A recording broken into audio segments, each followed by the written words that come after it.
안녕하세요. 영하나의 책라디오에 오신 여러분 반갑습니다. 저는 영하나입니다. 화창한 봄 날씨가 계속되고 있는 요즘입니다. 벚꽃은 이미 다 졌고요. 요즘은 주변이 온통 연두빛으로 물들고 있더라고요. 한낮에는 덥게도 느껴지는 걸 보면 이렇게 완연한 봄날도 금방 지나가겠구나 싶습니다.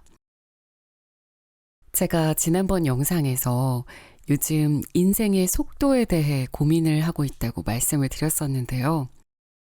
예전에 비슷한 이야기를 친한 언니랑 나눴던 기억이 문득 떠올랐어요. 분명 나름 부단히 노력하고 있고 열심히 살고 있는 것 같은데 왜 나는 발전하는 듯한 느낌이 들지 않을까? 그리고 왜 세상도 변하지 않는 걸까? 저의 이런 질문에 언니가 이렇게 대답을 해줬습니다. 제자리 걸음인 것처럼 느껴지지만 아마도 나도 세상도 조금씩 천천히 나선을 그리면서 앞으로 나아가고 있는 중일 거라고요. 단기적으로 봤을 때는 후퇴하는 것처럼 느껴질 때도 있지만 결국 큰 그림으로 보면 우리는 조금씩 앞으로 나아가고 있는 거라고요. 그 말을 듣는 순간 정말 많이 위로가 됐습니다. 삶은 계속되고 우리의 인생은 길고 긴데 그 길고 긴 인생 속에서 지금은 정말 잠깐일 텐데 잠깐 주춤하는 이 순간을 내가 너무 고민했구나. 그냥 잠깐 천천히 주변을 둘러보고 걷다 보면 더 많은 걸 보고 느끼고 경험할 수 있을 텐데 말이죠. 그때 처음 이 나선이라는 단어의 의미를 달리 보게 된 것 같은데요. 그런 제가 이 단어가 제목에 들어간 책을 발견했을 때 얼마나 반가웠을지 상상이 되시나요? 오늘 영하나의 책라디오에서 소개해드릴 50번째 책, 오늘의 책은 오늘도 우리는 나선으로 걷는다 입니다. 저자는 대학에서 영화를 전공하고 잡지사에서 일했으며 매거진 어라운드의 책과 영화에 관한 칼럼을 쓰고 있는데요. 이미 여러 권의 에세이를 통해 이른바 책 덕후들과 글을 쓰는 사람들 사이에서 팬심이 두터운 작가로 알려져 있습니다. 이 책은 사실 2015년에 초판이 발행이 됐었는데 한동안 절판됐다가 지난해 겨울에 개정판으로 세상에 다시 나오게 됐는데요. 삶, 일상, 일, 사랑, 우정, 돈 등 시대와 세대를 막론하고 우리 인생에 빠질 수 없는 주제들을 담은 이야기 41편이 저자가 직접 읽은 책, 그리고 직접 본 영화 소개와 함께 담겨 있습니다. 초판이 나왔던 2015년은 지금으로부터 9년 전, 그러니까 저자가 30대였을 때 이 책을 썼던 건데요. 20대에 경험했던 일들을 30대였던 저자가 당시에 에세이로 남겼고 이번에 발행된 최신 개정판에는 40대가 된 현재의 저자 시점에서 쓴 코멘트 글들이 한 편 한 편 담겨 있습니다. 그런데 그 코멘트를 마지막에 읽는 재미도 상당히 쏠쏠하더라고요.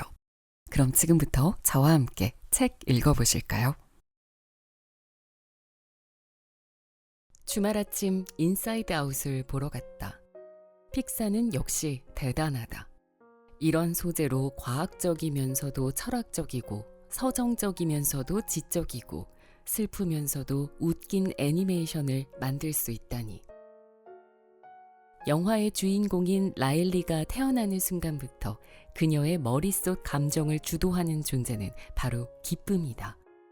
이 기쁨 덕에 라일리의 눈에 비친 세상은 아름답고 행복하고 유쾌한 곳이며 라일리의 머릿속은 온통 좋은 기억들로 가득하다. 그런데 어느 순간 기쁨은 라일리의 머릿속에 슬픔이라는 뚱뚱하고 칙칙하고 자신감 없는 여자애가 함께 살고 있다는 사실을 알게 된다. 기쁨은 시시때때로 라일리를 울게 하고 의기소침하게 하고 무기력하게 하고 우울하게 하는 슬픔을 통제하느라 정신이 없다. 기쁨과 슬픔 말고도 까칠, 버럭, 소심이라는 친구들 역시 라일리의 감정을 조종하는 존재들이다. 하지만 이들은 그저 조연일 뿐, 라일리는 대부분의 시간을 기쁨에 젖어 지내다 가끔 슬픔이 실수로 누른 버튼 같은 울적한 감정에 빠진다. 어느덧 사춘기 초입에 접어든 라일리는 정든 고향을 떠나 대도시 시카고로 전학을 간다. 집도 학교도 거리도 낯설기만 한 라일리의 감정은 점점 슬픔에 잠식된다. 기쁨은 슬픔을 저지하며 라일리의 유쾌하고 낙천적인 성격을 되찾아주기 위해 노력하지만 실수로 슬픔과 함께 기억 저장소로 떨어져 버린다. 이제 라일리의 머릿속 감정 컨트롤 본부는 까칠, 버럭, 소심의 차지가 된다. 가족, 우정, 하키 등 좋았던 기억의 섬들이 하나둘씩 사라져가는 라일리의 머릿속을 탐험하면서 기쁨이 결국 깨닫는 것은 이것이다. 기쁨도 슬픔도 좋고 나쁠 것이 없는 감정일 뿐이라는 것. 우리에게는 기쁨도 필요하지만 슬픔도 필요하다는 것. 그리고 기쁨과 슬픔이 함께 할 때만 인간은 성장할 수 있다는 것. 바로 그래서 인간에게는 사춘기라는 지독한 통과 의례가 필요하다. 부모의 품에서 떨어져 나와 한 인간으로 서기 위해 우리는 모든 것을 의심하고 거부하고 분노한다. 그때는 기쁨이 아니라 슬픔과 소심과 까칠과 버럭 같은 감정들의 영향력이 강해지는 데다. 사춘기는 이 모든 감정들이 조화를 이루는 법을 배우기 위한 과정이다. 그 고통스러운 과정을 겪지 않고서는 누구도 어른이 되지 못한다. 그러고 보면 인생의 시기마다 주도권을 쥐는 감정은 따로 있는 것 같다. 어린 시절 라일리의 머릿속에서 가장 크고 빛나며 주도적인 감정은 바로 기쁨이다. 하지만 라일리 엄마의 머릿속에서는 슬픔이 그 자리를 차지하고 있다. 라일리의 머릿속 슬픔은 어둡고 자신 없는 인상이지만 엄마의 머릿속 슬픔은 부드럽고 강인하며 통솔력 있어 보인다. 엄마가 자라면서 엄마의 머릿속 슬픔도 함께 자란 것이다. 슬픔은 성장한다. 내가 왜 이러는지 모르겠어. 기분이 축 처져. 아무것도 하고 싶지 않아. 미안해. 하고 중얼거리던 슬픔이라는 이름에 어깨가 처진 소녀는 나이가 들면서 차분하고 이성적인 여인으로 변한다. 한번 생각해 보시라. 30대에도 40대에도 기쁨이 주도권을 쥐고 있다면 차분해야 할 때 차분하지 못하고 진지해야 할 때 진지하지 못하며 가만히 있어야 할 때와 나서야 할 때를 구분하지 못하는 철부지가 되고 말 것이다. 영화 까밀 리와인드는 까밀이라는 40살의 여자가 25년 전 16살의 나이로 돌아가면서 벌어지는 이야기다. 오래전 돌아가신 부모님은 버젓이 살아있고 그녀는 1980년대 패션으로 학교에 가서 어린 시절의 친구들을 만난다. 25년 후 시력을 잃을 친구는 아직 도수 높은 안경을 쓰고 있고 40살에 바람을 피워 까미를 떠난 남편은 고등학생의 모습으로 그녀를 쫓아다닌다. 앞으로 자신이 어떤 삶을 살게 될지 알고 있는 까밀은 다시 돌아간 10대 시절에 잃고 싶지 않은 것과 잃어야만 할 것들을 구분한다. 남편과 사랑에 빠지지 않으려 애쓰고 엄마에게 매 순간 사랑을 고백한다. 부모님의 목소리를 녹음하고 흥미없던 수업을 열심히 듣는다. 외모도 달라졌다. 분명 같은 사람이건만 10대의 까밀은 헤어스타일과 옷차림, 화장법 탓인지 훨씬 밝아 보인다. 40대의 까밀은 순식간에 폭삭 늙어버린 것 같았는데 아마 그것은 슬픔 때문이었을 것이다. 엄마가 돌아가신 후 까밀은 슬픔을 조체 못해 술을 홀짝이기 시작했다. 40대의 까밀은 마치 인사이드 아웃 라일리의 머릿속 슬픔 같았다. 무기력하고 자기 파괴적이고 늘 뭔가에 끌려다니는 여자. 하지만 슬픔보다는 기쁨의 지배를 받는 10대 까밀은 다르다. 까밀은 그토록 그리워하던 엄마를 되찾았다. 부모의 보호 아래 살아가는 안온한 행복을 다시 맛보았다. 10대일 때 부모의 품은 그저 구속이었지만 성인이 되어 세상 밖으로 나오면 그 품이 얼마나 안전했는지를 깨닫게 된다. 까밀은 그것을 안다.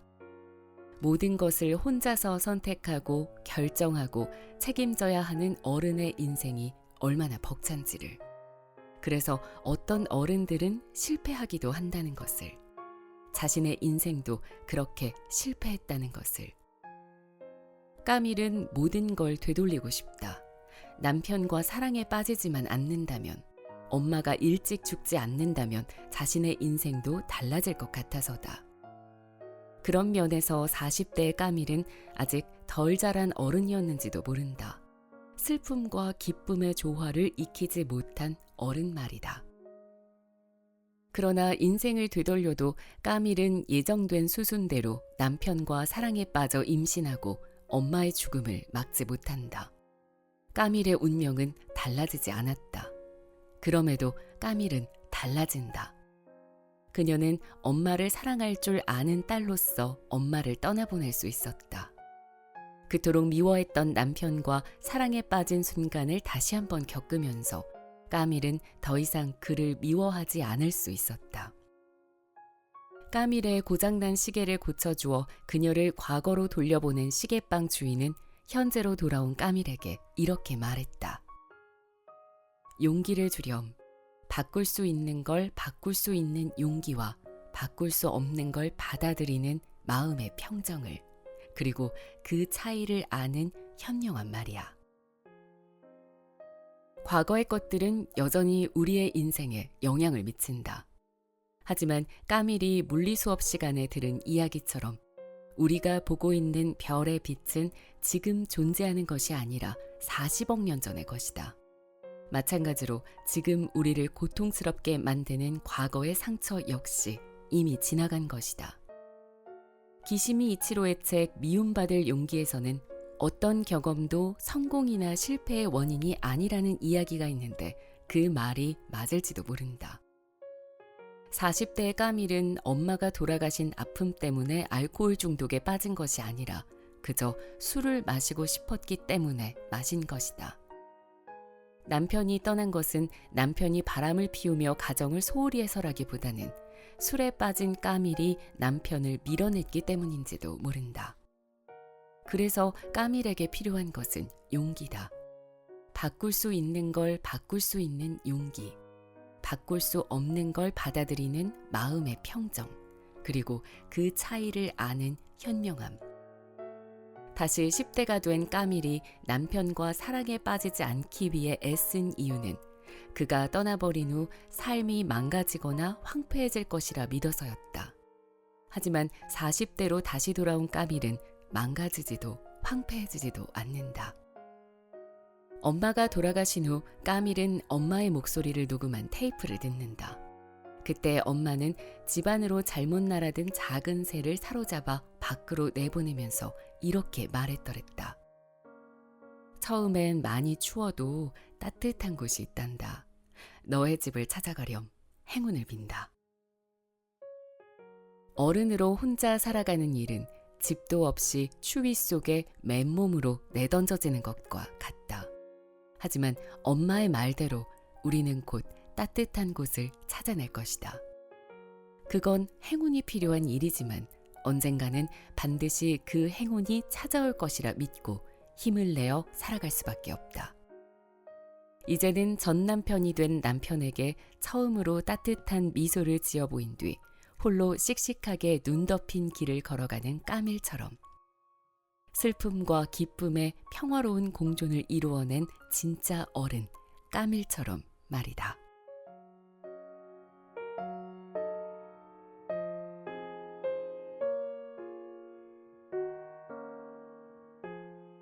머나먼 핀란드 헬싱키의 한 골목, 손님이라고는 찾아오지 않는 동네 식당에서 두 여자가 시나몬 롤을 굽는다. 밀가루를 반죽하고 설탕과 계피가루를 솔솔 뿌려 돌돌 말아서는 오븐에 넣는다. 곧이어 마법처럼 반짝이는 갓 구운 시나몬 롤과 두 여자의 환하게 밝아지는 얼굴, 그리고 와 하는 함성이 화면을 가득 채운다. 영화 카모메 식당의 한 장면은 언제나 내게 공간갑적인 행복을 떠올리게 한다. 이 영화를 보고 얼마나 많은 사람들이 자신만의 작은 가게를 꿈꾸었을까. 내가 만든 아늑하고 근사한 공간에 찾아온 착한 손님들을 정성껏 대접하는 친절하면서도 당당한 내 모습을. 하지만 현실은 녹록지 않다. 파리만 날리던 식당이 손님으로 가득 찰 때까지 주인공 사치에는 홀로 가게를 지키며 꾸벅꾸벅 졸다가 서점에 가서 책을 읽다가 수영장에서 수영을 하면서 기다린다. 의연하게 꿋꿋하게 기다린다. 만약 내가 저 여자였다면 어땠을까? 1분 1초 피가 바짝바짝 말라 미친 듯이 히스테리를 부리다가 밤마다 테이블 위에 엎드려 엉엉 울었을 것이 분명하다. 손님들은 착하기는커녕 까다롭고 변덕스럽고 무례하기 짝이 없을 것이다. 손님 대접도 가끔가다 한 번 있는 일로 족하지 생계를 건 채 매일매일 노예처럼 일해야 한다고 상상하면 고개를 젓게 된다. 역시 장사도 아무나 하는 게 아니야. 좋아하지도 않는 일을 하면서 평생을 사는 것도 끔찍하지만 좋아하는 일을 하겠다고 괜히 나섰다가 굶어 죽진 않을까 겁이 났다. 그래서 나는 이 책을 읽었다. 회사 가기 싫은 날은 좋아하는 일을 직업으로 삼은 17명의 젊은이를 인터뷰한 책이다.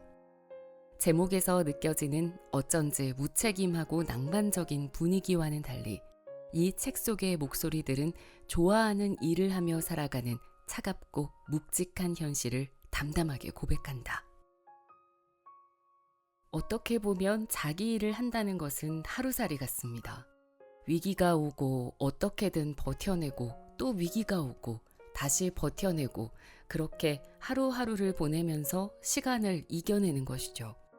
그런데 확실한 것은 그 불규칙해 보이는 시간 속에도 나름의 패턴은 생겨나고 그 패턴을 알아채게 될 때까지 버텨낸다면 불안감은 사라지게 될 거예요. 시간이 주는 힘, 노련미 같은 것이라고 할까요? 좋아하는 것을 직업으로 택해서 사는 비결은 사실 간단하다. 그냥 그 일을 하면 된다. 하지만 그게 말처럼 쉽지는 않다.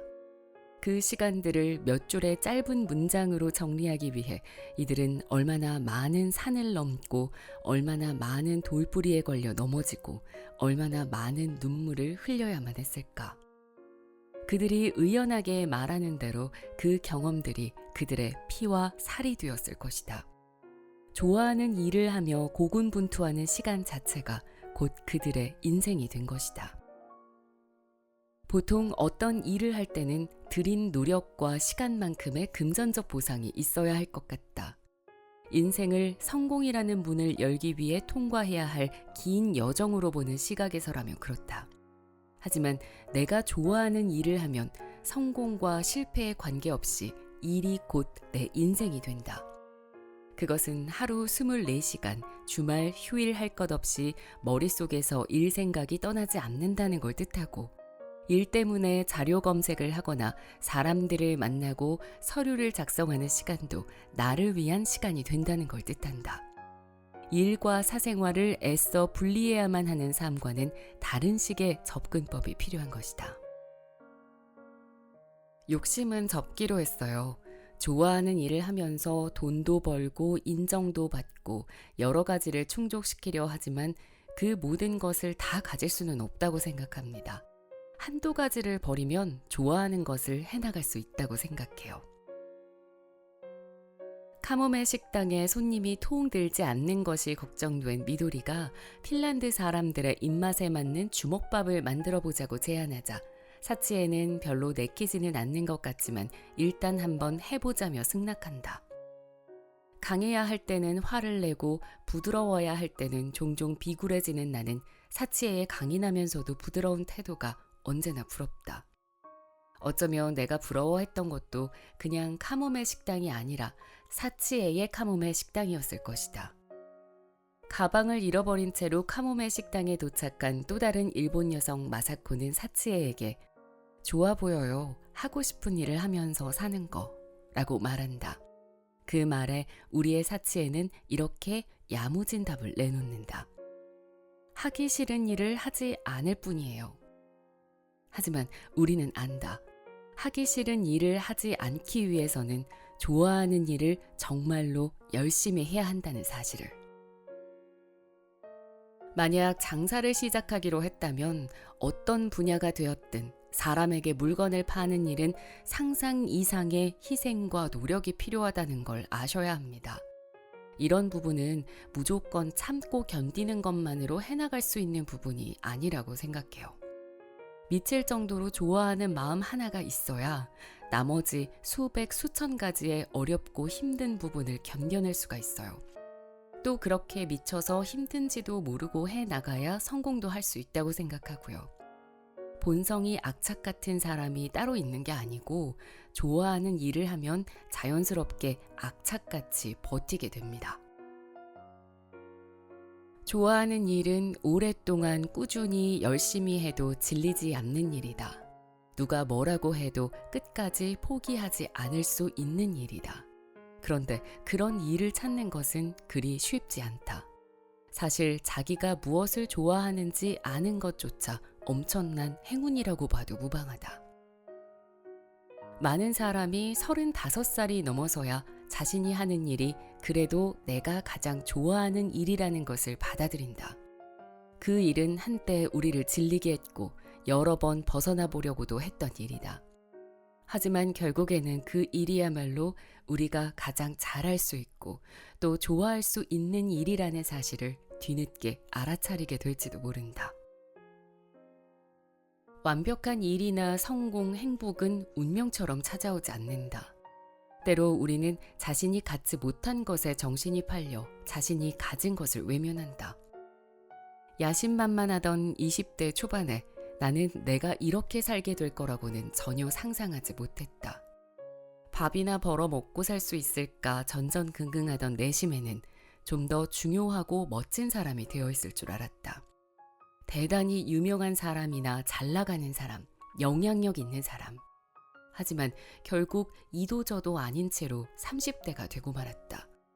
슬프지만 이게 내 인생이다. 어떻게 보면 모든 것을 다 가질 수 없고 모든 일을 다 할 수 없다는 사실을 인정하는 것도 그렇게 나쁘지만은 않다. 그런데 38살의 어느 날에 나는 언제나 공상만 해오던 동네 북카페의 여주인이 되기로 결심했다. 수년간 머릿속으로 계획만 세우고 있었지 아마 그걸 실제로 할 일은 없을 거라 생각했다. 그런데 실현 가능성이 희박한 나의 사업 계획을 들은 지인이 재미있을 것 같다며 함께 해보자고 했다. 때마침 눈독을 들이던 작은 가게의 월세가 둘이 합쳐내면 한 달 커피값 정도로 싸게 나왔다. 지금 올라타지 않으면 떠나버릴 기차 앞에 서 있는 기분이었다. 겁이 덜컥 났다. 아무리 생각해도 나는 카페 여주인 같은 걸 할 사람이 아니었다. 살던 대로 집에 처박혀 문을 닫아거는 쪽이 훨씬 편할 것 같았다. 돈이 필요하면 취직을 하는 게 나았다. 그러나 동시에 남들에게는 아무것도 하지 않으면 아무것도 잃지 않는다. 그런데 또 아무것도 얻지 못한다고 잘난 척을 하더니 정작 자신은 아무것도 잃고 싶지 않아 어떤 시도도 하지 않으려는 것이 부끄러웠다. 그래, 혹시 망하면 그런 경험조차 세상에 무슨 보탬이 되겠지. 손을 벌벌 떨며 일단 계약서에 도장을 찍었다. 2년간 가게는 우리의 것이다. 그 안에서 무슨 짓을 하든 그건 우리의 자유다. 그러나 동시에 좋아하는 일을 실제로 한다는 게 결코 만만하지 않다는 사실을 깨닫고 있다. 거의 매일 저녁 내가 왜 이걸 시작했을까 후회하고 또 후회한다. 그러나 지금 이걸 안 한다면 다시는 기회가 오지 않을 거라는 생각으로 흔들리는 마음을 다잡는다. 실패한다고 해도 거기에서 많은 것을 배울 수 있을 거라고도 생각한다. 이런 경험이 나의 피와 살이 될 거라고 말이다. 무엇보다 성공하든 실패하든 하고 싶은 걸 한번 해보았다는 것으로 충분하다고 생각한다. 사람은 언제나 가본 길보다는 가지 않은 길을 후회하니까.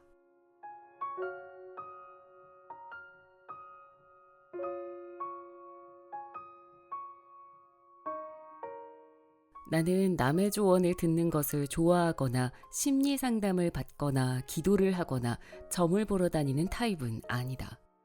그런 나에게도 살아가는 일은 두렵고 막막하고 혼란스럽다.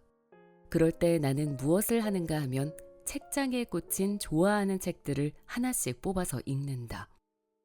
책은 나의 은밀한 친구이자 상담자, 구루다. 책을 읽으면서 나는 몰랐던 엄청난 사실이 아니라 잊고 있던 중요한 진실들을 다시금 깨닫는다. 마음을 다잡고 초심으로 돌아갈 용기를 얻는다. 실은 나는 만화나 웹툰에 별로 관심이 없는데 마쓰다 미리에게만큼은 호감을 갖고 있다. 특히 내가 좋아하는 책은 주말엔 숲으로. 제목마저 산뜻한 이 책 속의 세 주인공 하야카와, 마유미, 세스코는 도쿄에 사는 여자친구들이다.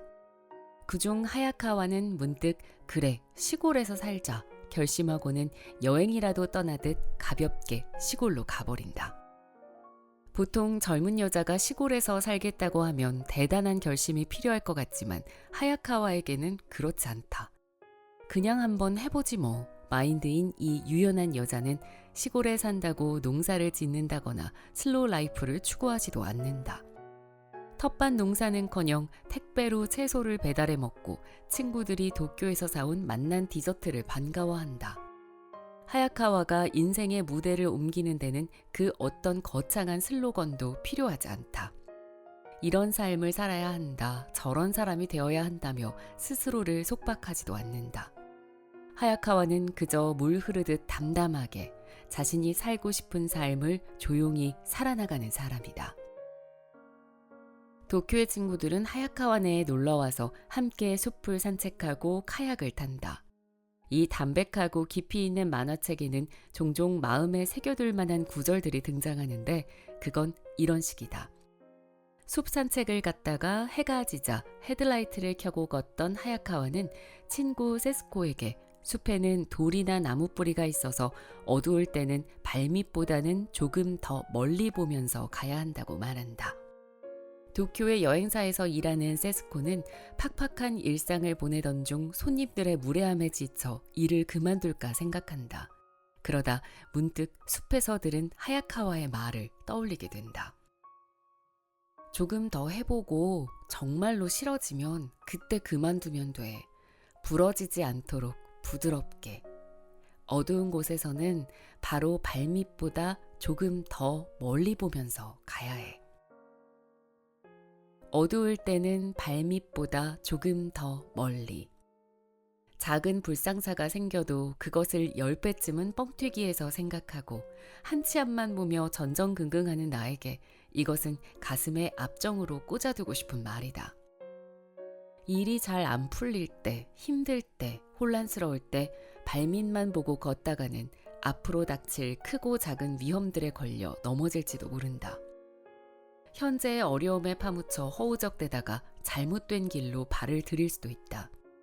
그럴 때는 발밑보다 조금 더 멀리 보면서 내가 어디에 있는지, 어디로 가고 있는지를 살펴야 한다.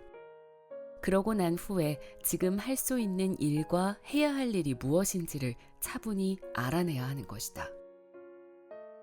하야카와는 또 다른 친구 마유미에게 카약 타는 방법을 가르쳐주며 바다에서는 긴 카약이 더 좋을 거라고 이르기도 한다. 긴 카약이 똑바로 나가고 안정감이 있기 때문이다.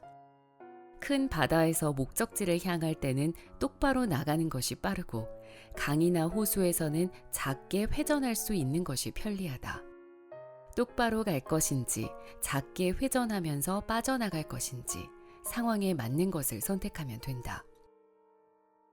회사에서의 인간관계가 힘들어졌을 때 마유미는 하야카와의 말에 빗대어 회사는 커다란 바다가 아니다. 바다보다 좁고 작은 곳이다. 게다가 바위도 있고 굴곡도 있다. 똑바로 나아갈 수 없는 곳을 직진용의 긴 배로 가려고 하면 언젠가 고장날지도 모른다. 작게 회전하면서 빠져나갈까? 라며 마음을 다잡는다. 이렇듯 숲을 산책하며 하야카와와 나눈 이야기는 친구들이 녹록지 않은 도시의 삶을 헤쳐나가는 버팀목이 된다. 고등어를 그만오라는 독일 뮌헨에서 문화재 실측 조사 일을 하는 중년의 한국 여성 임혜지가 쓴 에세이다. 누군가는 이 책이 지나치게 궁상스럽다고 평했는데 그 말을 듣고 나는 충격을 받았다. 만약 그렇다면 나는 지나치게 궁상스러운 인생을 동경하는 여자인지도 모르겠다. 나는 이 책을 정말 좋아하기 때문이다. 한국인인 그녀와 독일인 남편과 아들, 딸로 이루어진 이 가족은 그녀의 소개에 따르면 산사태를 일으켜 세상을 바꾸겠다는 소명의식이나 선각자로서 좋은 일을 주도한다는 공명심에서가 아니라 내가 내 삶의 주인인데 옳다고 생각하는 길을 가지 않을 핑계가 없다는 소박한 이유에서 주인으로서의 자존심을 지키려고 노력하는 사람들이다. 책 속 가득 적힌 이 가족의 당차고도 품위 있는 삶의 방식은 관성처럼 사는 대로 생각하고 있는 나 자신을 종종 돌아보게 만든다. 그들 가족은 크루아상 하나도 둘이서 나누어 먹고 좁고 추운 아파트에서 복닥거리며 사는 것은 물론 물을 아끼기 위해 욕조 목욕 대신 샤워를 하며 바다가 가깝지 않은 독일에서 고등어를 먹는 것은 사치이기에 금지하고 오랜 세월 자가용 없이 자전거를 타고 다닌다. 다달이 기본적으로 드는 생활비가 높으면 높을수록 사람은 생존이 부담스럽고 선택의 자유가 줄어들며 물질의 고마움을 모르게 될 것이다 믿기 때문이다. 그러나 이 모든 것은 그저 돈을 아끼기 위해서가 아니다. 그들은 그렇게 아낀 돈을 좋은 일에 흔쾌히 기부한다. 그리고 수입이 줄어들 때마다 걱정하고 불안해하기보다는 자신보다 못한 사람들의 처지에 마음을 쓰는 품위 있는 삶을 사는 사람들이다. 내가 좋아하는 일을 할 수 있는 이유도 돈을 벌기를 포기해서다. 버는 돈의 액수가 아니라 나의 만족도로 일을 평가하기에 내가 항상 즐겁게 일하는 것처럼 보이는 것이다. 어쩌다 돈의 액수로 나의 값어치와 자존심을 매기는 실수를 범할 때도 있는데 그럴 때마다 나는 항상 초라한 패자가 된다. 내가 암만 돈을 많이 받아도 내 위에는 승자들이 층층 계단처럼 한없이 존재하기 때문이다. 자본주의 사회에 살면서 평가의 기준을 돈에 두는 한 나는 항상 패자로서 우울할 수밖에 없다. 나는 소중한 존재이고 내 노동력 또한 소중하기 때문에 그 평가를 남에게 맡기거나 돈으로 재고 싶지 않다. 임혜진은 좋아하는 일을 하는 대가로 학력에 비해 적은 보수와 실력에 비해 낮은 사회적 위상을 떳떳하게 감수한다고 말한다. 좋아하는 일을 하며 돈도 많이 벌고 명예도 얻는다면 그보다 더 좋을 수는 없겠지만 우리는 그것이 극소수에게나 찾아오는 특별한 행운 혹은 환상임을 안다. 모두 가질 수 없다면 하나만 가져도 좋다는 이 씩씩한 중년 여성은 이런 삶의 철학들을 자신의 생활로 증명하는 사람이다. 그녀는 허공을 떠도는 좋은 이야기들이 아니라 스스로 한 걸음씩 내디뎌 보고 깨달은 것만을 투박하고 단단한 언어로 말한다. 이 책의 빛나는 가치는 바로 거기에 있다. 임혜진은 자신의 말대로 유명하거나 대단한 사람은 아니다. 하지만 하루하루를 살아가기 위해서 필요한 것은 유명하거나 대단한 사람의 훈계가 아니라 나와 비슷한 삶을 살아가는 엄마나 언니의 조언이 아니던가. 아이들을 잘 키우기 위해 돈 대신 시간을 선택하는 인생을 살기로 한 우리 부부는 꼭 필요한 물건만 사고 꼭 필요한 일만 하는데 불편함을 못 느낄 뿐더러 부끄러움도 없다. 케이크 한 조각도 꼭 둘이서 나눠 먹고 웬만한 거리는 걷거나 자전거를 탄다. 이발비를 아끼기 위해 남편과 아이들의 머리는 내가 집에서 직접 깎아준다. 또 환경보호를 위해 자가용을 굴리지 않고 제철 채소와 과일을 사 먹고 철저하게 쓰레기를 남기지 않는다. 이런 사소한 생활 습관은 돈을 절약하는데 한몫한다. 최저 생활비를 유지하는 이런 습관 덕에 수입이 암만 적어도 돈이 남으니까 돈으로부터 자유롭다. 아이 둘을 낳고 키우면서 나는 애초부터 이 아이들을 대한민국의 비정상적인 입시 전쟁으로 내몰고 싶은 생각이 없었다. 이를 위해 아이들을 사교육 시작에 던져놓고 싶지도 않았으며 하기 싫어하는 것을 억지로 시키고 싶은 마음도 없었다. 나의 인생을 돌이켜보아도 살아가면서 가장 중요한 것은 하루하루 즐거운 마음을 갖고 주위 사람들과 정답게 지내는 것이었기 때문이다. 자신의 뜻대로 살아가지 못하는 삶이, 자기 자신과 불화하는 삶이 얼마나 불행한지 나는 잘 알고 있다. 그렇다고 해서 공부를 못하거나 꿈이나 목표 없이 살아도 괜찮다는 뜻은 아니다. 그저 아이들이 자기 마음속의 속도계에 맞춰 배우고 익히고 만나며 살아가기를, 그런 자신의 삶을 사랑할 수 있기를 바랐다. 조금 부족하고 뒤처질지언정 언제나 다른 사람과 비교하고 경쟁만 하지는 않기를 바랐다. 그래서 아이가 유치원에서 유일하게 한글을 모르는 아이라도 나는 괜찮다고 생각했다. 남보다 좀 늦되어도 상관이 없었다. 인생 전체로 볼 때 한글을 조금 늦게 배우는 것은 아무런 문제가 아니기 때문이다. 그런 것으로 호들갑을 떠는 부모들을 보면 좀 유난스럽다 싶었다. 하지만 나 역시 아이들이 새로운 것이라면 덮어놓고 하기 싫다고 할 때, 대안학교에 다니느라 성적과는 담쌓고 사는 것처럼 보일 때, 도대체 아이들의 학업 수준이 어느 정도인지 가늠조차 할 수 없을 때, 저러다 낙오자가 되는 게 아닐까 걱정이 되어 잠 못 이룰 때가 있다. 그럴 때 임혜지의 책은 나에게 말한다. 잠깐 걱정을 멈추고 숨을 가다듬으라고. 인생에서 정말로 중요한 것들을 다시 한번 떠올려 보라고. 내가 믿어왔던 가치들을 잊지 말라고. 자기 인생의 주인으로 산다는 것이 얼마나 행복한 일인지 경험하고, 그렇게 되기 위해서는 자립을 통한 자유가 필요하다는 사실을 경험한 나는 아이들의 자율성을 어려서부터 존중했다. 아이들의 관심사가 무엇인지 관찰하고 내가 거기에 맞췄다. 책을 많이 읽어줬지만 아이들이 글자에 관심을 보이지 않았기 때문에 굳이 가르치지 않았다. 그래서 우리 아이들은 초등학교에 입학할 때 제 이름도 제대로 쓰지 못했다.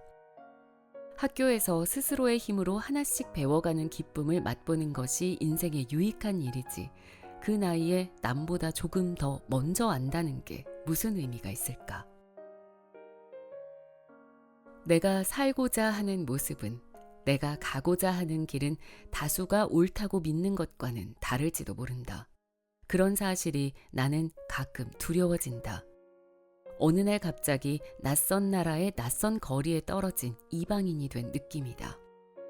소심한 내게는 삶을 위한 가이드북이 필요하다. 내가 지금 어디에 서 있는지, 어디로 가야 하는지 알려줄 가이드북이. 이 두 권의 책은 내게 그런 가이드북이 되어준다. 이 책들을 통해 나는 깨닫는다. 내가 원하는 삶의 모습이 남들과는 조금 다를지라도 아주 작은 것부터 내가 원하는 방향으로 움직이기 시작한다면 어느덧 내가 원하던 삶에 가까워져 있을 것이라고. 하야카와가 말한 대로 발밑이 아닌 더 먼 곳을 비추어 나가다 보면 결국엔 그곳에 다다를 수 있을 테니까.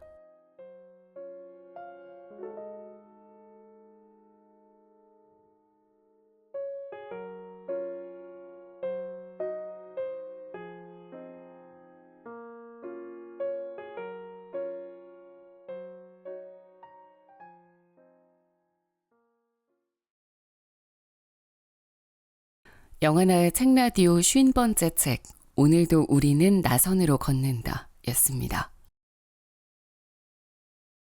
책이나 영화의 한 부분을 인용해서 글을 쓰는 건 에세이에서 사실 많이 볼 수 있는 방식이기도 하고요. 저도 그런 비슷한 책을 몇 권 읽어본 경험도 있는데요.